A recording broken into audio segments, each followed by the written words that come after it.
مرحبا، كيفكن؟ شو أخباركن؟ طمنوني عنكن، إن شاء الله تكونوا كلياتكم بألف صحة وعافية. ورجعت لكم من جديد، واليوم الوصفة كتير لذيذة وطيبة وسهلة التحضير، والمكونات ولا أبسط من هيك، يعني أكيد موجودة بكل بيت.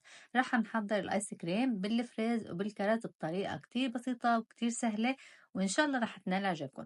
قبل ما نشوف طريقة التحضير بدي منكم تشتركوا بقناتي هبة نحاس وتفعلوا زر الجرس، ويلا نبلش طريقة التحضير. أول شي راح أحط بالميكسر نص كيلو فريز، ولازم يكون الفريز مفرز يعني جامد. بعد هيك راح أخلط شوي. إذا راح تقولوا لي إنه بصير بخلاط الكوكتيل راح أقولكم لا، لأنه راح يغلبكم كتير. من بعد ما خلطت شوي راح ضيف كوب من الكريمة البودرة الخاصة بالحلويات، وراح أحط كوب حليب. وبعد هيك راح أخلط كمان.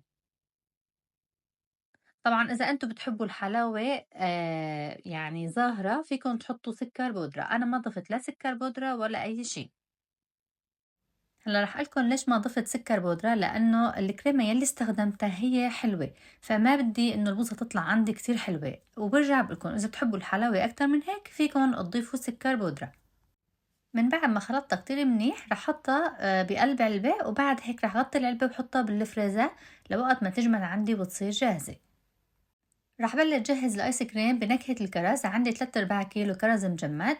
حطيت كوب حليب سائل، ورح أحط كمان كوب كريمة بودرة. وبعد هيك رح أخلط.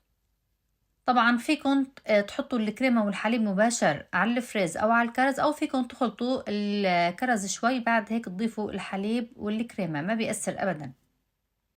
وبدي لكم كمان ملاحظة إنه فيكم تستخدموا الكريمة السائلة إذا متوفرة عندكم.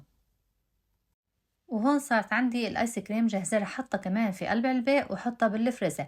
اذا بتلاحظوا انه هاي الايس الكريم يلي عملتها بالكرز انه شوي متماسكة اكتر من هديك، لانه كان عندي الكرز مجمد اكتر.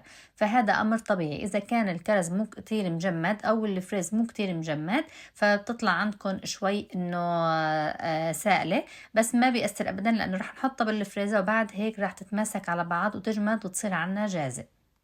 وهي يا حبايبي الايس كريم صارت عندي جاهزه بنكهه الكرز وبنكهه الفريز. وطبعا واقفين اولادي جنبي حتى ياخدوها، لانه ما عاد ينتظروا، يعني بدهم ياكلوا منها. بحبوا دائما انه اعمل لهم اياها بالبيت، لانه بتبقى النكهه اقوى من الجاهزه، لانه عم نحط الفريز طبيعي طبعا من دون منكهات بدون اي اسانسات، والكرز نفس الشيء بدون منكهات. فالايس كريم في البيت بتطلع طعمتها ونكهتها اطيب، وبنفس الوقت الحلاوة ما بتكون كتير قوية.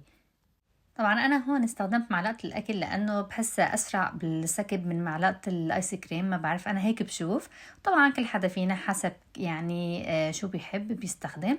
المهم يا جماعة الآيس كريم هون صارت عندي جاهزة، وجربوا الطريقة وإن شاء الله رح تنال إعجابكم. وبدي لكم ملاحظة إنه فيكم تحطوا كمان علبة قشطة إذا متوفرة عندكم، كمان بتطلع طيبة. وألف صحة وهنا.